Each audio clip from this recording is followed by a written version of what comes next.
Some people never find love, let alone twice. Is with the voice of a man who is no longer breathing, let alone speaking.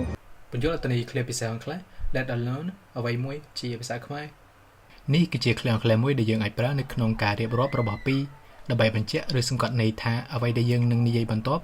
ឬទី2គឺជារឿងដែលមិនអាចទៅរួចមានទំនងជាអាចនឹងកើតឡើងគួរឲ្យភ្ញាក់ផ្អើលខ្លាំងជាងពិបាកជាងឬអាក្រក់ជាងរឿងទី1ទៀតវាគឺជាឃ្លាដែលយើងប្រើក្នុងន័យបែបអវិជ្ជមានដើម្បីនិយាយថាបើរបស់ទី1គឺអាក្រក់ហើយនោះរបស់ទី2ច្បាស់ជាអាក្រក់ជាងរបស់ទី1ទៀត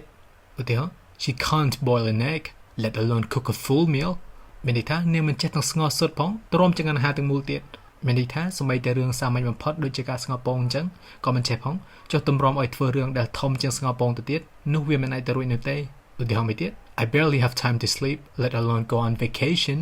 មានន័យថាខ្ញុំមិនទាំងមានពេលដើម្បីគេងផងចុះទម្រាំតែត្រូវទៅវិស្មកាលទៀតមានន័យថាពេលសម្រាប់គេមិនមានផងមានពេលណាតែគិតពីរឿងដើរលេងឬសម្រាប់ទៅចំណាយនៅវិស្មកាលនេះនោះ